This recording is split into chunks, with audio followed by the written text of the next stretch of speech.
बिस्मिल्लाहिर्रहमानिर्रहीम। हमारा आज का टॉपिक है मज़हब इस्लाम क्या है।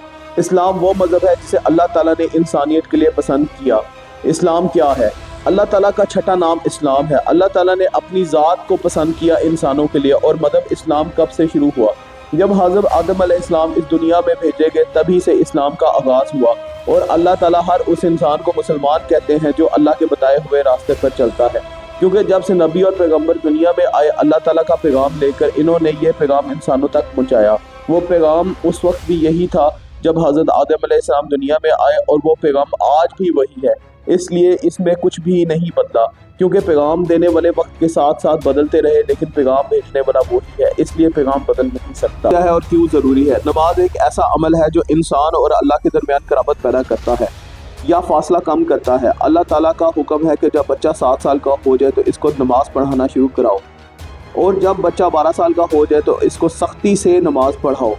जब अल्लाह ताला ने एक बच्चे को पैदा किया तो फ़र्ज़ करे अल्लाह ताला ने इस बच्चे की ज़िंदगी 60 साल की 60 साल में इस बच्चे को मौत आएगी, यानी ये बच्चा अल्लाह ताला से 60 साल की दूरी पर है। अब नमाज एक सवारी है जिस पर इंसान दिन में 5 मरतबा सवार होता है, और नमाज आपका सफ़र कम करती है, ये आपका सफ़र तय करती है अल्लाह ताला की तरफ। जो इंसान बाकायदगी से नमाज पढ़ता है अपनी मौत तक, जब इसको मौत आती है तो वो अल्लाह के सामने पहुंच जाता है, क्योंकि इसने अल्लाह की तरफ अपना सफ़र तय कर लिया। जो लोग नमाज नहीं पढ़ते इनकी उम्र ज़्यादा हो जाती है या इनका वक्त ख़त्म हो जाता है, लेकिन इनका फासला अल्लाह की तरफ तय नहीं होता और वो अल्लाह से दूर होते हैं। इसलिए हमारे नबी पाक सल्लल्लाहु अलैहि वसल्लम ने फरमाया किसी हाल में भी नमाज नहीं छोड़ना। और आज लोगों को परवाह ही नहीं, इनको मालूम ही नहीं कि वो अपना कितना बड़ा नुकसान कर रहे हैं। नमाजें हैं और कैसे पढ़नी चाहिए। शुरू में हम पर अल्लाह ताला ने 50 नमाजें फ़र्ज़ की थी, लेकिन हमारे प्यारे नबी पाक सल्लल्लाहु अलैहि वसल्लम ने अल्लाह से दरख्वास्त की कि अल्लाह मेरी उम्मत इतनी नमाजें नहीं पढ़ सकती। तो आखिर में अल्लाह ताला ने हमारी आसानी के लिए सिर्फ 5 नमाजें फ़र्ज़ की कि हम अल्लाह ताला की बारगाह में 5 दफ़ा हाजिर हों। शुरू की नमाजें और इनकी तरतीब। शुरू में ये नमाजें फ़र्ज की गई, आज भी हम वही नमाजें पढ़ते हैं। मेरे प्यारे नबी अल्लाह ताला के इतने फरमाबरदार थे कि उन्होंने कहा मेरी उम्मत के लिए 5 नमाजें और मेरे लिए 50 नमाजें। वो 50 नमाजें कैसे पढ़ते थे और उनकी तरतीब। वो 50 नमाजें सुन्नत और नफल अदा करके पूरी करते थे। ये टोटल 50 नमाजें थी जो हमारे नबी पाक सल्लल्लाहु अलैहि वसल्लम की वजह से हम पर 5 नमाजें फ़र्ज हुई, जो कि इस तरह हैं।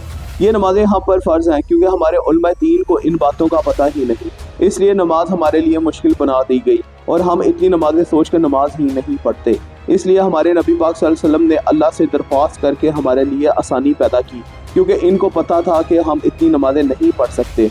अब ये नमाजें हम पर फ़र्ज हैं। अगर इस आसानी के बाद भी हम नमाज ना पढ़ें तो हम अल्लाह से दूर ही रहेंगे।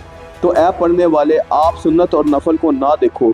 जब हम पर यह नमाजें फ़र्ज हुई तो हमारे नबी पाक सल्लल्लाहु अलैहि वसल्लम ने बाकी नमाजें सुन्नत और नफल पढ़कर अदा की थी। असल में ये सिर्फ 5 नमाजें हैं। अगर आपको ये पता हो कि सिर्फ ये 5 नमाजें पढ़नी है तो क्या नमाज आपके लिए आसान ना होगी? और हमें बताने वाले उलमा दीन को भी ना पता हो तो हमारे लिए तो दीन मुश्किल ही होगा, क्योंकि अल्लाह ताला ने कहा कि हमने इस दीन को इंसानों के लिए आसान कर दिया। अब फैसला आपके हाथ में है। अगर अल्लाह ताला ने आपको ताकत अता फरमाई तो आप सुन्नत और नफल भी अदा करें, यह आपके हक में बेहतर